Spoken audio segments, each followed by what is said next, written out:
Hello everyone, स्वागत है आप सभी का आप सभी के पसंदीदा यूट्यूब चैनल राजकेशन में। शिक्षा विभाग अपडेट में आज प्रमुख खबरों पर बातचीत करेंगे जो शिक्षा विभाग से जुड़ी हैं और आपको जानना अति आवश्यक है, क्योंकि जिस प्रकार से टाइम चेंज हो रहा है आने वाले समय में शिक्षा विभाग सबसे ज़्यादा रफ्तार से चेंज के दौरान जो इसमें देखा जा रहा है और चेंजों के जो आसार सब लगा रहे थे वो काफ़ी ज़्यादा उच्चतम स्तर पर पहुंचने वाले हैं। सभी जिलों के बीएसए से खाली पदों का ब्यौरा मांगा गया है। जी हाँ, जो बीएसए हैं, बेसिक शिक्षा अधिकारी, तत्काल प्रभाव से अभी रिसेंट की न्यूज़ है और प्रमोशन की बात काफ़ी तेज़ी से चल रही है। और पिछले कुछ दिनों से मैं ये अपडेट देने की कोशिश कर रहा था कि आप लोगों तो को ये इम्पोर्टेंट बात पता चले। प्रमोशन की बात, एनपीएस लेने वाले शिक्षकों को जो प्रॉब्लम फेस करनी पड़ रही थी कि उनका वेतन नहीं दिया जा सकता है, विभाग की तरफ से दबाव बनाया जा रहा था कि एनपीएस आपको लेना पड़ेगा। तो यहाँ पर जो ऐच्छिक है एनपीएस, तो ऐच्छिक ही रहेगा। और बीच में हाईकोर्ट ने रोक लगाते हुए कि एनपीएस न लेने वाले शिक्षकों का कोई भी वेतन नहीं रोक सकता है। तो यहाँ पर हर विभाग में ये लागू हो सकता है इस ऑर्डर से।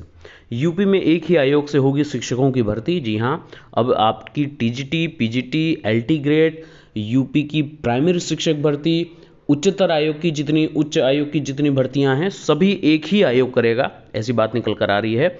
और यूपी बीएड 2023 10 फरवरी से आपका आवेदन होगा। इस बार बुंदेलखंड विश्वविद्यालय इस आपकी जो भर्ती है यूपी बीएड की वो ऑर्गेनाइज कराएगा। तो चलिए सारी अपडेट को क्लियरफाई कर लेते हैं, वीडियो शुरू करते हैं। तो इसी अपडेट से बातचीत करते हैं।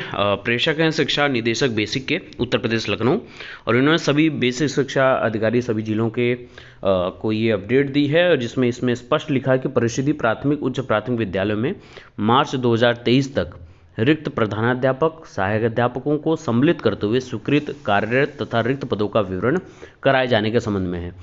इससे आपको दो चीज़ें एकदम क्लियरफाई हैं, एक नई भर्ती को लेकर और एक प्रमोशन को लेकर आसार इस अपडेट से आपको देखने को मिल रहे हैं। और ये इसलिए हो रहा है क्योंकि काफ़ी दिनों से इस पर चर्चा लगातार चल रही है न्यूज़पेपर्स में और लगातार प्रेषक हो रहे हैं अपडेट, और ज्ञापन भी तो बहरहाल काफ़ी दिनों से दिया जा रहा था। तो उपयुक्त विषय के संबंध में आपको निर्देशित किया जाता है कि निम्नलिखित प्रारूप यहाँ पर लिखा हुआ है पर अपने जनपद के परिषदीय प्राथमिक उच्च प्राथमिक विद्यालय में मार्च 2023 तक रिक्त प्रधानाध्यापक सहायक अध्यापकों को सम्मिलित करते हुए स्वीकृत कार्यरत तथा रिक्त पदों का विवरण की संख्यात्मक सूची दिनांक 13 जनवरी 2023 तक इनको उपलब्ध कराना है। क्या है ये प्रारूप, ये भी देख लीजिए। प्रारूप ये 4 कॉलम हैं आपके 4 पॉइंट के रूप में। प्रधानाध्यापक प्राथमिक विद्यालय, प्रधानाध्यापक उच्च प्राथमिक विद्यालय, सहायक अध्यापक प्राथमिक विद्यालय और सहायक अध्यापक उच्च प्राथमिक विद्यालय में टोटल पद कितने स्वीकृत हैं, कार्यरत कितने लोग हैं और मार्च 2023 में कितने पद रिक्त होंगे, ये सबसे इम्पोर्टेंट बात है। तो ये कहीं ना कहीं की बड़ी अपडेट है और अच्छी मुझे सुगुगाहट लग रही है नई भर्ती के आसार की और प्रमोशन को लेकर। जो पिछले 10 साल से प्रमोशन अटका पड़ा था उस पर भी कहीं ना कहीं एक अच्छी अपडेट, एक अच्छी जानकारी आप लोगों को देखने को जल्द से जल्द मिलने वाली है। और एक अच्छी खबर ये है, बीएड प्रवेश परीक्षा के लिए 10 फरवरी से आवेदन आपके शुरू हो जाएंगे। इस बार बुंदेलखंड विश्वविद्यालय इसकी जिम्मेदारी लेगा। बुंदेलखंड विश्वविद्यालय को इस साल संयुक्त बीएड प्रवेश परीक्षा कराने की जिम्मेदारी मिली है, यानी उत्तर प्रदेश का जो बीएड का एग्जामिनेशन होता है वो। इसके लिए 10 फरवरी से ऑनलाइन फॉर्म भरा जाएगा और शासन की ओर से विश्वविद्यालय को जारी पत्र में 1 फरवरी को बीएड संयुक्त प्रवेश परीक्षा का विज्ञापन जारी करने के निर्देश दिए गए हैं। प्रवेश परीक्षा के लिए ऑनलाइन आवेदन 10 फरवरी से 10 मार्च तक लिए जाएंगे और 20 से 25 अप्रैल के बीच में आपकी प्रवेश परीक्षा आयोजित की जाएगी और परिणाम आपको लगभग 1 माह बाद यानी 25 से 30 मई के बीच में आपको देखने को मिल जाएगी। तो कहीं ना कहीं जो लोग शिक्षा विभाग में, चाहे आप टीजीटी पीजीटी के लिए आ रहे हों, चाहे प्राइमरी टीचर बेसिक शिक्षा विभाग के लिए आ रहे हो, चाहे उच्च आयोग के लिए आ रहे हों, बीएड आपके लिए बहुत इंपॉर्टेंट बात है यहाँ पर है और कहीं ना कहीं कमर कस लेनी चाहिए आपको आगे बढ़ने के लिए।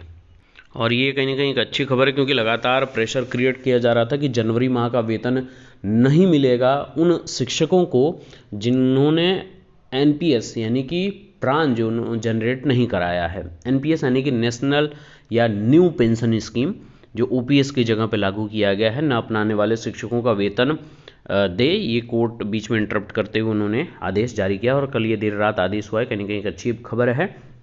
हाईकोर्ट के लखनऊ बेंच ने एनपीएस के मामले में राज्य सरकार को बड़ा झटका देते हुए इस इसे न अपनाने और प्रान यानी परमानेंट रिटायरमेंट अकाउंट नंबर में पंजीकरण न कराने वाले याची शिक्षकों का वेतन नहीं रोकने का आदेश दिया है।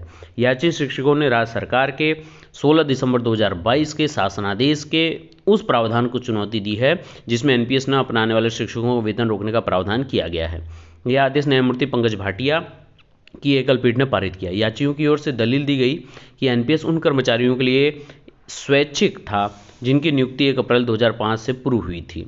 कहा गया है कि याचियों ने एनपीएस को नहीं अपनाया है और इसका लाभ प्रत्येक डिपार्टमेंट के प्रत्येक कर्मचारी को जो न्यू पेंशन स्कीम का जिनके ऊपर दबाव बनाया जा रहा था उनके लिए कहीं ना कहीं एक ऑर्डर, एक अभूतपूर्व ऑर्डर है, उसका यूज़ करके वो भी अपने प्रेशर को रिलीज़ कर सकते हैं। और अब बात करते हैं सबसे इम्पॉर्टेंट अपडेट की। उत्तर प्रदेश शिक्षा सेवा चयन आयोग का गठन होगा और सीएम ने मांगा है प्रस्ताव। उत्तर प्रदेश में एक ही आयोग से होगी अध्यापकों की भर्ती। 3 साल पहले भी तैयार किया गया था भर्ती का ड्राफ्ट, पर मूर्त रूप नहीं ले सका था। बेसिक से लेकर तकनीकी शिक्षण संस्थानों के शिक्षकों की भर्तियां करेगा आयोग।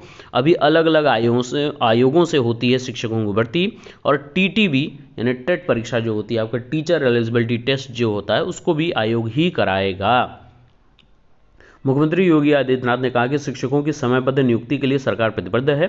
उन्होंने मंगलवार को उच्च स्तरीय बैठक में निर्देश दिए हैं कि बेसिक, माध्यमिक, उच्च एवं तकनीकी शिक्षण संस्थानों में शिक्षकों की नियुक्तियां एक ही आयोग से होंगी। शिक्षक चयन आयोगों को एकीकृत स्वरूप देते हुए निकाय के रूप में उत्तर प्रदेश शिक्षा सेवा चयन आयोग का गठन जल्द किया जाएगा। बीते साल भर से मैं कह रहा हूं कि शिक्षा सेवा चयन आयोग की जो बेस है धरातल, और लगातार इस पर काम किया जा रहा है, और कहीं ना कहीं इसी के जरिए आपको जो टेट ऑर्गेनाइज किया जाएगा और मोस्ट फोकस की जो यूपी टेट होगा वो इसी आयोग के जरिए ही होगा। और प्राइमरी व जूनियर स्तर की शिक्षक पात्रता परीक्षा का आयोजन भी इसी नए आयोग के माध्यम से होगा। तो कहीं ना कहीं अब जो लोग प्रिपरेशन कर रहे हैं वो प्रिपरेशन के दौरान में अब और अच्छे से कमर कस के नई भर्ती की तो सुगुगाहट आपको लगातार देखने को मिलती होगी, और लगातार इस चैनल के माध्यम से भी आपको सारी अपडेट मिलती रहेगी। लेटेस्ट अपडेट के लिए जुड़े रहिए चैनल से, वीडियो को शेयर करते रहिए। Best of luck, thank you so much.